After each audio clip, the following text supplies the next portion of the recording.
The massive steel doors of the Galactic Arbitration Court hissed open as Judge Hannah Kim walked through the gleaming corridor of Station Omega-7. Her black robes flowed behind her like liquid shadow against the crystalline walls that sparkled, with embedded starlight from a dozen different solar systems. The station hung in the void between three massive gas giants, their swirling storms visible through the transparent aluminum viewports that lined the judicial chambers. Hannah had been presiding over interspecies disputes for 12 years, and she had seen it all. Trade wars between the silicon-based quartzlings and the methane-breathing nebulans, territorial conflicts over asteroid mining rights, patent disputes over faster-than-light travel technology. But today's case file made her pause as she settled into her floating judicial throne, a sleek device that adjusted to her body temperature and monitored her vital signs to ensure absolute impartiality. The defendant was human. That alone made this case unusual, since humans were still relatively new to the galactic community. They had only achieved interstellar flight 43 years ago, and most species still viewed them as curious primitives who had somehow stumbled into space travel through sheer luck rather than true intelligence. Minho Park sat at the defendant's table, his casual Earth clothes looking completely out of place among the formal attire expected in Galactic Court. He wore simple jeans and a faded t-shirt with some incomprehensible human text that read, "I'm not arguing, I'm just explaining why I'm right." His dark hair was messy, and he kept fidgeting with a small device that Hannah recognized as a human communication tablet. The plaintiff section buzzed with activity as three Vexarian representatives settled their tall, stick-like forms into specially designed chairs. Their translucent blue skin pulsed with bioluminescent patterns that indicated extreme agitation. The lead Vexarian, whose name translated roughly to harmony of distant echoes, clicked and whistled through their translation device. Honored. Judge Kim, the mechanical voice intoned, this human has committed an act of cognitive terrorism against our peaceful species. Hannah raised an eyebrow. Cognitive terrorism was a serious charge, typically reserved for cases involving mental manipulation, weapons, or illegal mind control technology. She activated her holographic display and began reviewing the evidence files that materialized in shimmering blue light before her. The incident had occurred 3 weeks ago at the Centauri Prime Entertainment Complex, a massive space station. That served as the galaxy's premier destination for cultural exchange and recreation. Minho had been performing what humans called stand-up comedy in one of the smaller venues, a cozy theater that accommodated about 200 beings from various species. According to the incident report, everything had been proceeding normally, until Minho delivered what he called his closer, apparently a human term for the final joke of a performance. Security footage showed the human standing alone on stage under a single spotlight, gesturing with his hands as he spoke into a primitive amplification device. "So, I went to buy some camouflage pants the other day," Minho had said, "but I couldn't find any." The reaction had been immediate and catastrophic. Every Vexarian in the audience, roughly 30 individuals, had simultaneously begun flashing bright red warning patterns across their skin. Their neural implants, which normally processed information at superhuman speeds, had started smoking. 3 of them had actually collapsed, their consciousness temporarily shutting down like overloaded computers. Emergency medical teams had rushed to the scene, finding the Vexarians in a state of complete cognitive paralysis. Their minds were stuck in processing loops, trying to understand why someone would seek invisible clothing and simultaneously be unable to locate it due to its very invisibility. The logical paradox had created a feedback loop in their highly structured thought patterns. Hannah scrolled through the medical reports with growing concern. The affected Vexarians had required emergency neural recalibration, a delicate procedure that took several days to complete. Some were still experiencing residual confusion and what their doctors described as humor-induced logic storms. "Mr. Park," Hannah said, her voice echoing through the court's perfect acoustics, "you stand accused of deliberately weaponizing human cognitive patterns against the Vexarian neural architecture.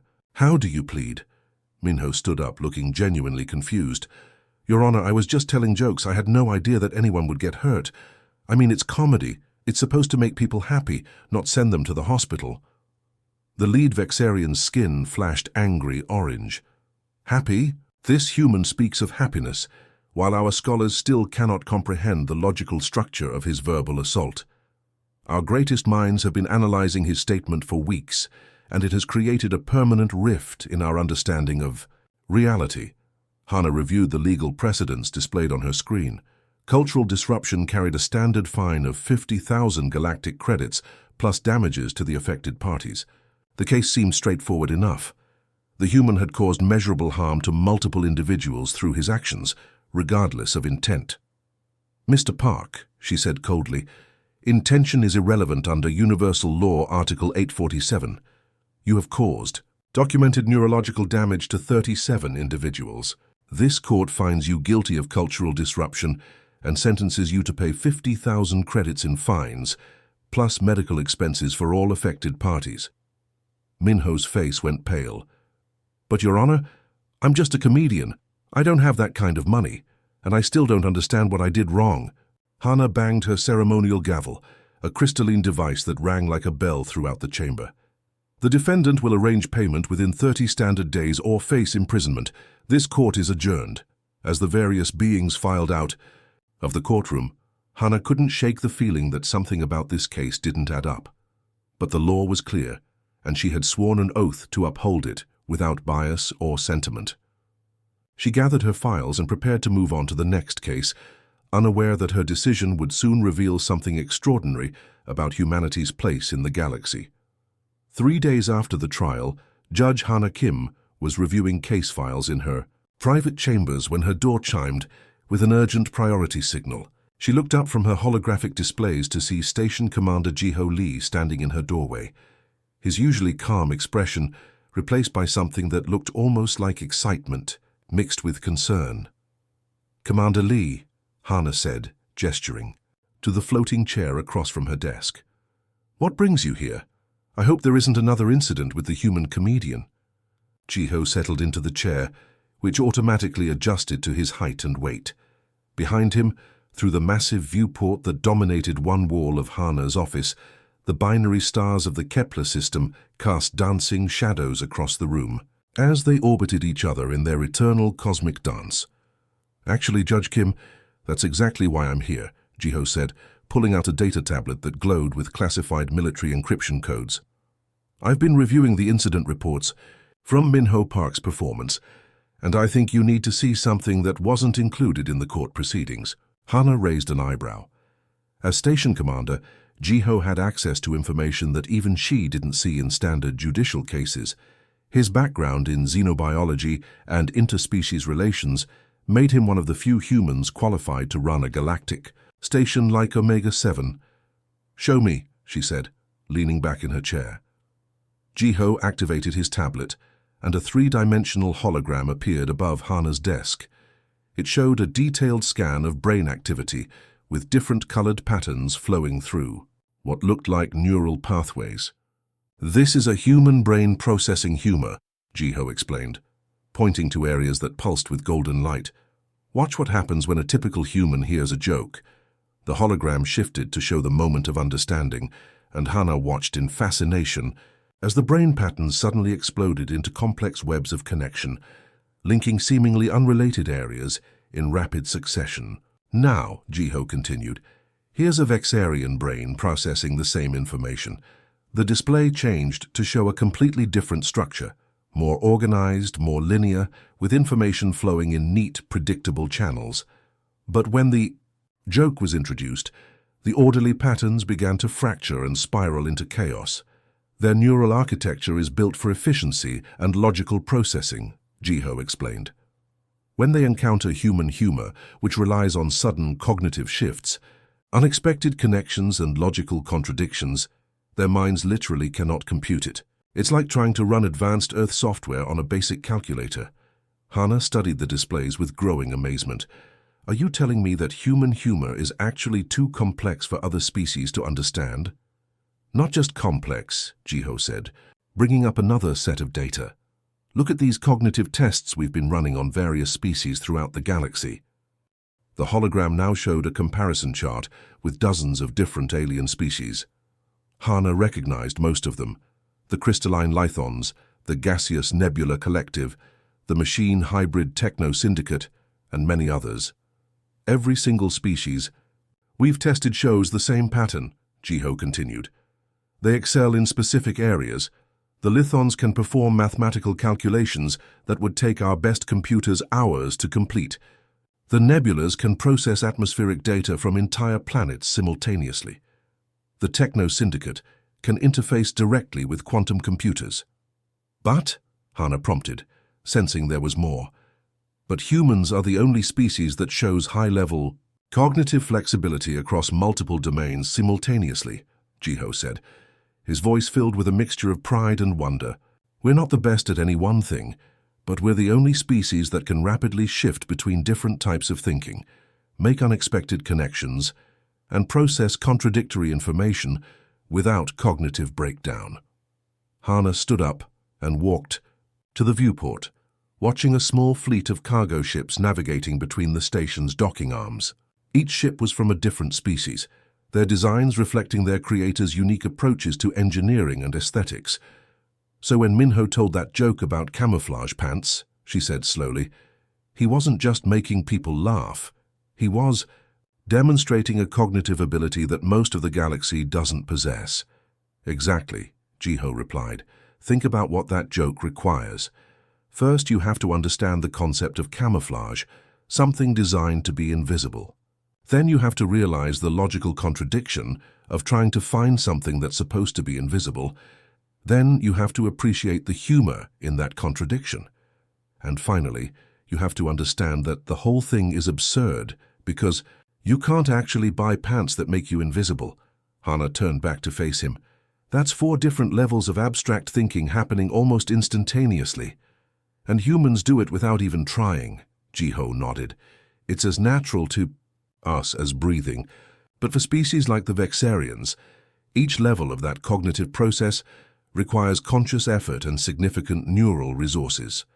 When Minho delivered his punchline, he essentially asked their brains to perform 4 complex calculations simultaneously, while also acknowledging that the entire premise was deliberately nonsensical.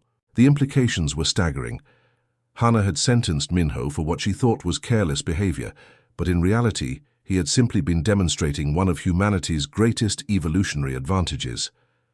There's more, Jiho continued, bringing up another display. I've been in contact with researchers on Earth, and they're telling me that human creativity, art, music, and especially humor all rely on this same cognitive flexibility. We're not just funny. We're showing the galaxy a completely different way of thinking. Hana sank back into her chair, her mind racing. Commander, are you suggesting that what happened to those Vexarians wasn't an accident or an attack? I'm suggesting it was neither, Jiho replied. It was a demonstration of human cognitive evolution that the galaxy has never encountered before. We're not more intelligent than other species, Judge Kim. We're differently intelligent. And that difference might be more significant than anyone realized. As if summoned by their conversation, Hana's communication system chimed with an incoming message. The holographic display showed Dr. Kyung Woo from the Galactic Institute of Xenobiology, her expression urgent. Judge Kim, Commander Lee, Doctor. Woo said, I've been analyzing the data from the Vexarian incident. I think you both need to see what we've discovered about human neural patterns. This goes far beyond a simple comedy performance. Hana and Jiho exchanged glances, both realizing that Minho Park's court case was about to become something much larger than either of them had anticipated.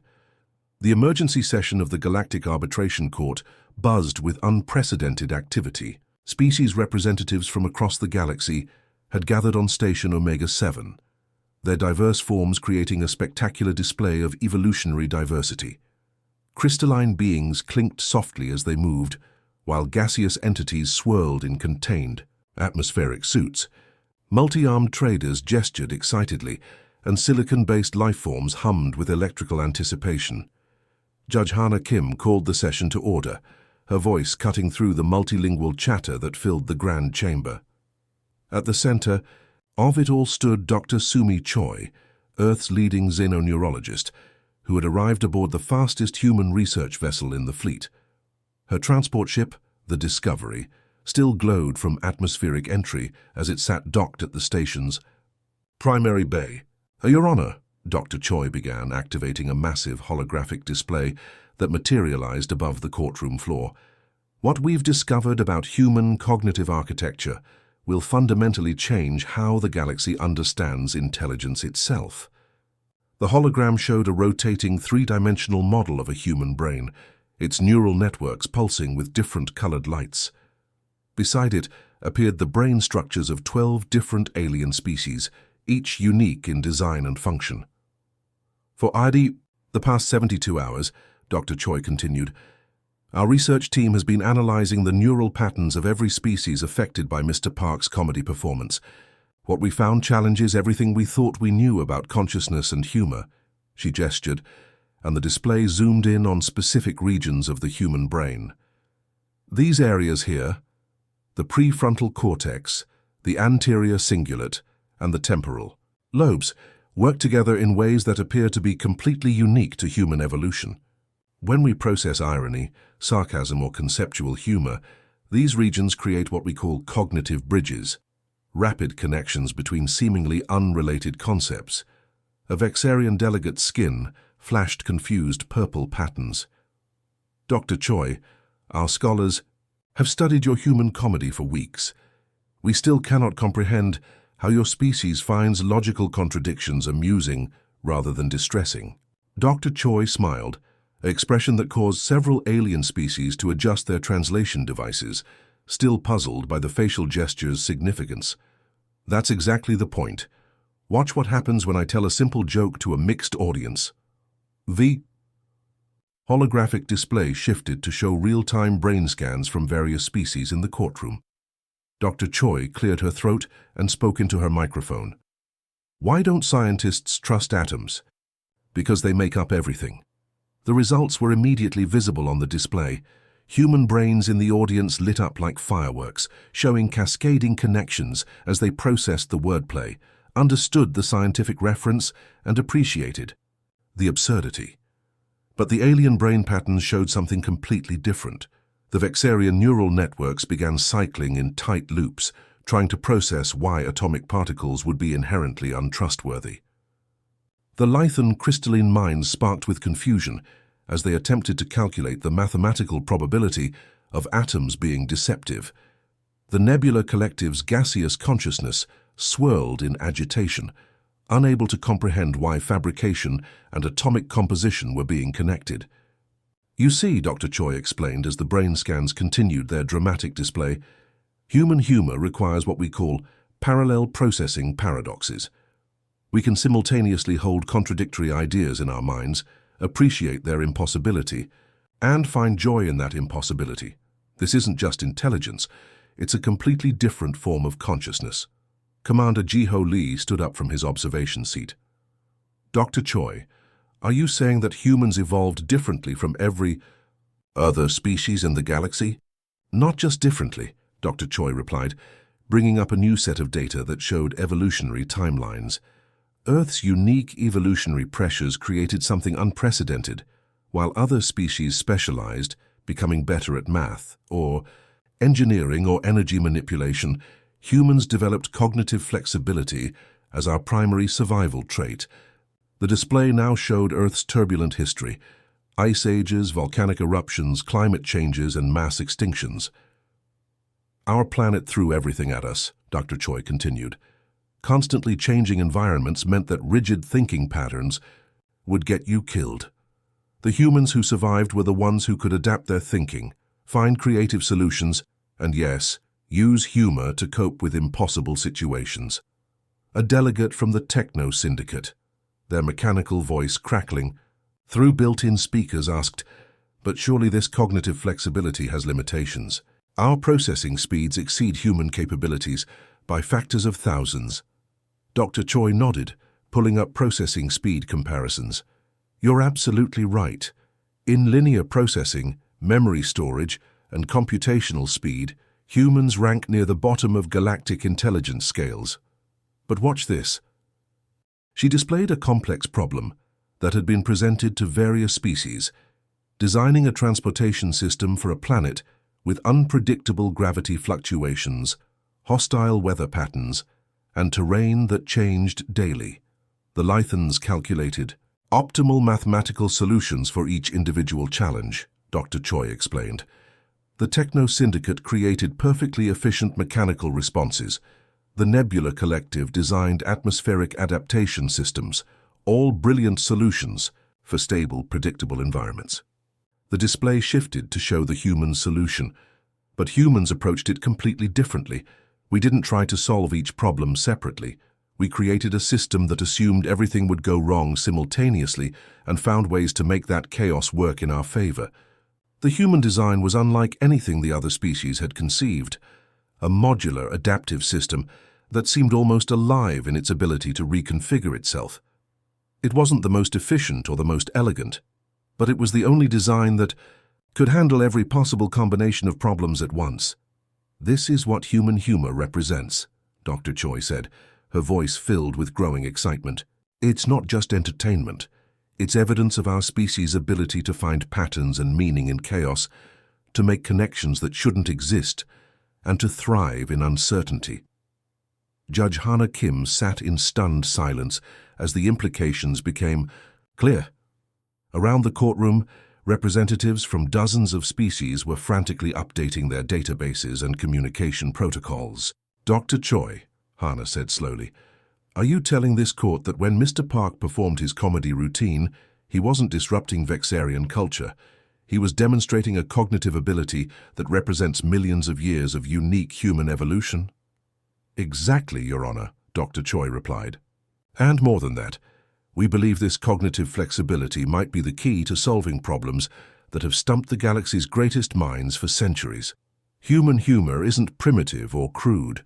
It's the most advanced form of abstract thinking we've encountered anywhere in the known universe."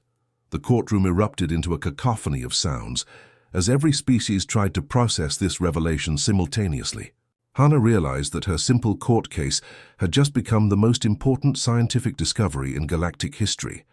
The emergency beacon from the Vexarian Academy's research vessel, Infinite Wisdom, cut through space like a knife, its urgent transmission reaching Station Omega-7, just as Judge Hana Kim was preparing to reconvene the expanded court session. The massive ship, easily 10 times larger than the station itself, had been conducting deep space calculations in the outer rim when something extraordinary happened. "Your Honor," the lead Vexarian mathematician's voice crackled through the communication. "A ray," his bioluminescent patterns flashing so rapidly that the translation computers struggled to keep up. "We must speak with the human comedian immediately. Something impossible has occurred." Within hours, the Infinite Wisdom had docked with the station, its crystalline hull gleaming like a captured star against the black void of space. Dozens of Vexarian scholars filed into the courtroom, their tall, elegant forms moving with unusual urgency. Behind them came Dr. Kyung Woo, the Galactic Council's chief xenobiologist, her shuttle having arrived from the core worlds at maximum hyperspace velocity. Minho Park sat in the defendant's chair, looking completely bewildered as hundreds of beings from across the galaxy stared at him, with expressions ranging from awe to confusion. He still wore his simple Earth clothes, though someone had convinced him to at least comb his hair for the occasion. "Mr. Park," Judge Hana began, "before we proceed, I need to ask you about something specific from your comedy performance. You made a joke about parallel universes dating each other. Can you repeat that joke exactly as you told it?" Minho scratched, his head looking embarrassed. Sure," I said. "I heard that parallel universes are finally dating each other. Apparently, they realized they had perfect chemistry, because they never actually touch, but they're always perfectly synchronized. The relationship works because they can share everything while maintaining their independence, and when one universe has a bad day, the other one automatically has a good day to balance things out." The moment he finished speaking, the lead Vexarian mathematician began flashing patterns so bright that several species had to adjust their optical sensors. "Impossible," the alien exclaimed. "This human has just described the solution to the Vexarian paradox. Dr. Kyung-woo stepped forward, her datapad glowing with complex equations. Your Honor, the Vexarian paradox has been the galaxy's most challenging mathematical problem for over 300 years. It involves calculating the interaction between parallel dimensional spaces without direct contact. Every mathematical approach has failed because the calculations become infinitely complex.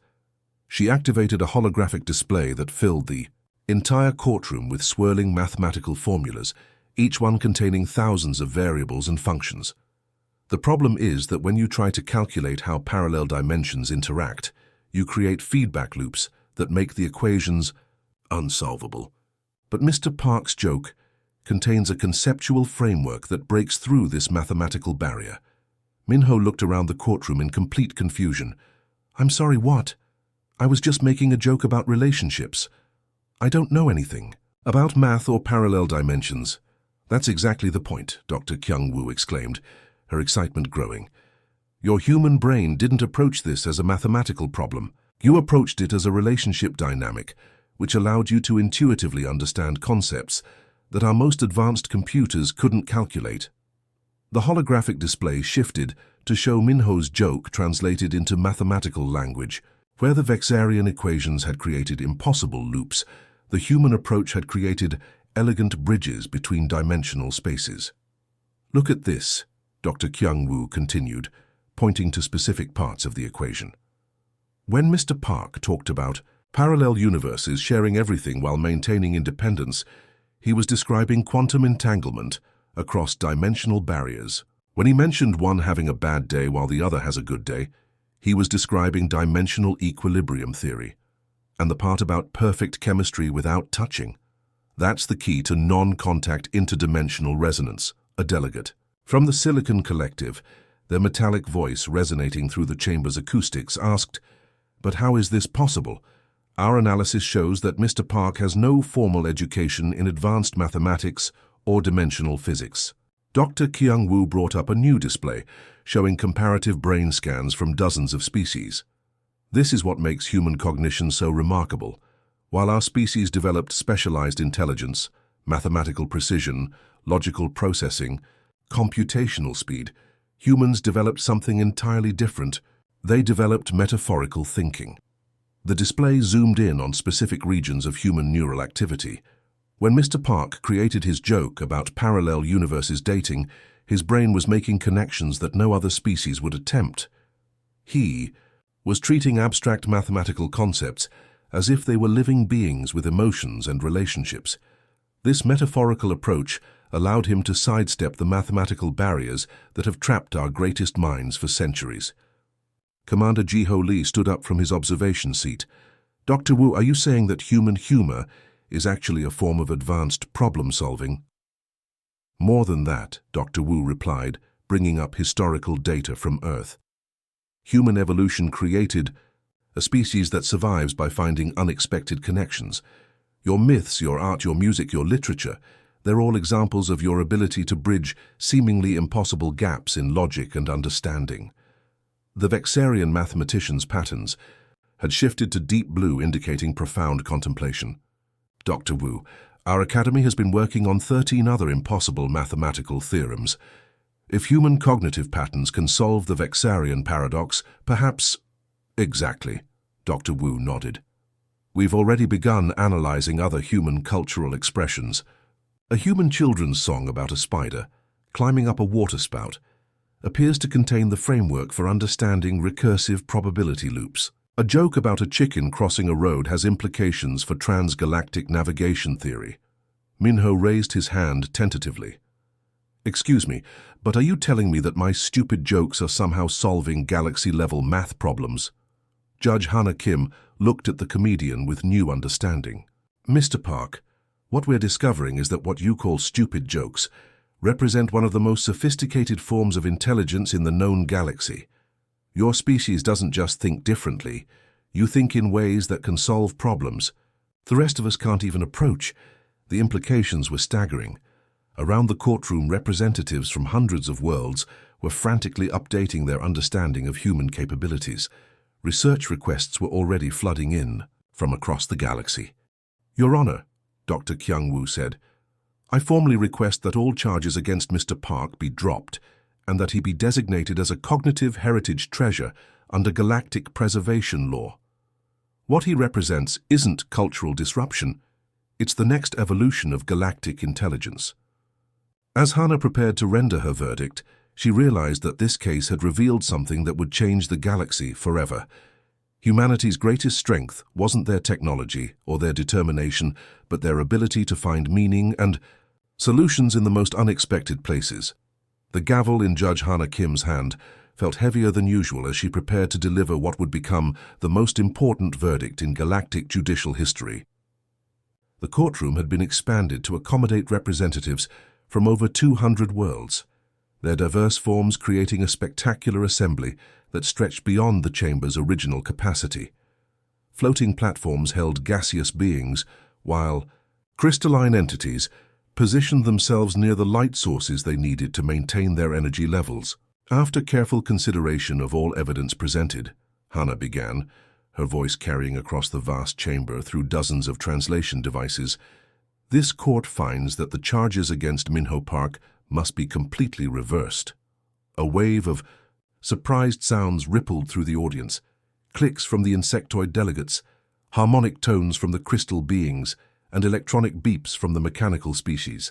The Vexarian representatives, their skin patterns shifting to surprised yellow, leaned forward in their specially designed seats. Furthermore, Hannah continued, I hereby declare Mr. Park's comedy performance to be a cognitive heritage event under Article 2847 of Galactic Preservation Law. This designation is reserved for cultural expressions that demonstrate unique evolutionary achievements worthy of protection and study. Minho Park's jaw dropped. 3 weeks ago he had been facing bankruptcy and possible imprisonment. Now he was being declared a galactic treasure. But, Your Honor, Minho stammered, standing up from his chair, I still don't understand what I did. I was just telling jokes. Dr. Kyung-woo stepped forward, her tablet displaying the latest research data. Mr. Park, in the past 72 hours, your comedy routine has helped solve 17 major mathematical theorems that have puzzled the galaxy's greatest minds for centuries. Your joke about parallel universes dating has revolutionized our understanding of interdimensional physics. Your bit about invisible camouflage pants has provided the theoretical framework for advanced stealth technology. The implications were staggering. Around the courtroom, scientists from dozens of species were frantically taking notes, their recording devices capturing every word for future analysis. Therefore, Judge Hannah announced, this court establishes the Human Comedy Preserve, a specially designed facility where other species can safely study human humor without risking cognitive overload. The preserve will be constructed in the neutral zone, with advanced neural shielding to protect visitors from harmful cognitive feedback. Commander Ji-ho Lee activated a holographic display showing the proposed facility's design. The structure looked like a massive crystalline flower with multiple chambers designed to accommodate different species' neural architectures. Each chamber would have adjustable cognitive dampeners, allowing aliens to experience human humor at levels their minds could safely process. The preserve will serve as humanity's first official cultural embassy, Hannah continued.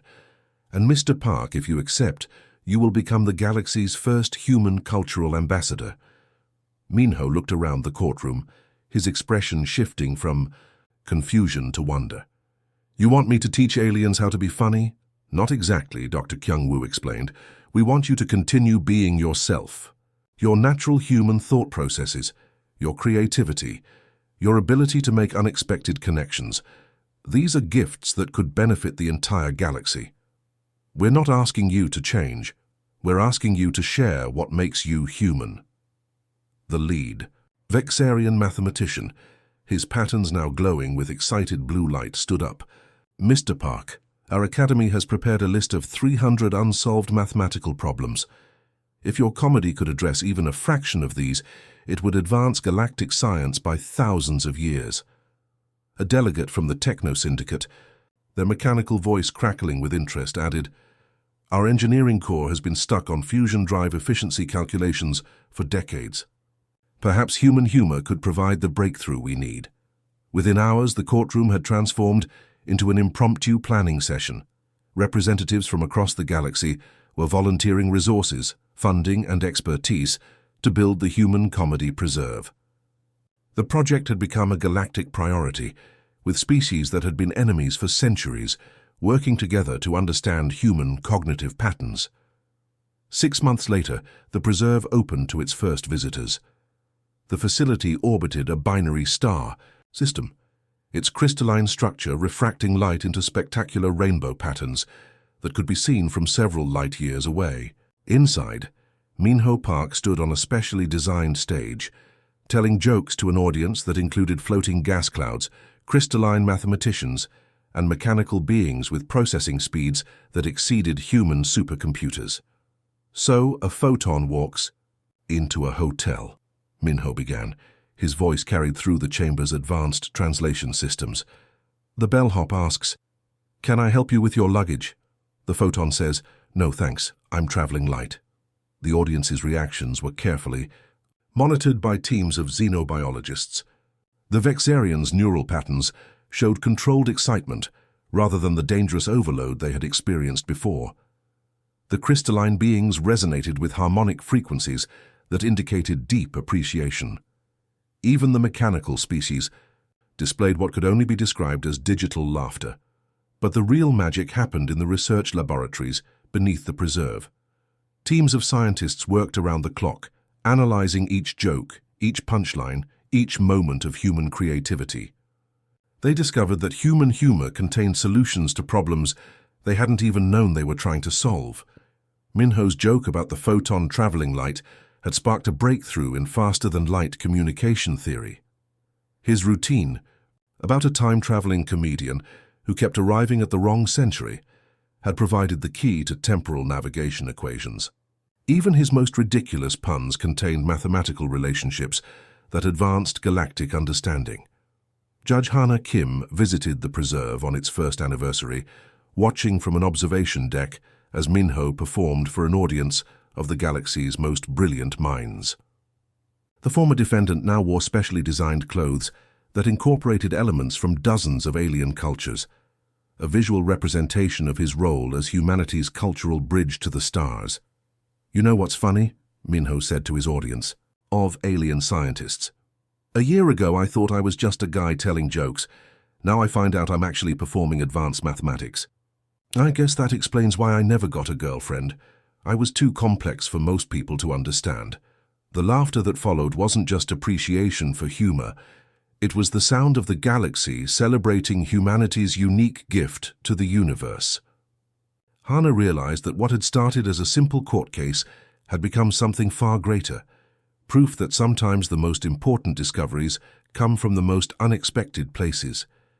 As she watched Minho continue his performance, solving galactic problems one joke at a time, Hana understood that the greatest disruption humanity could offer the universe wasn't conflict or competition, but the simple act of being authentically, creatively, impossibly human. The galaxy would never be the end.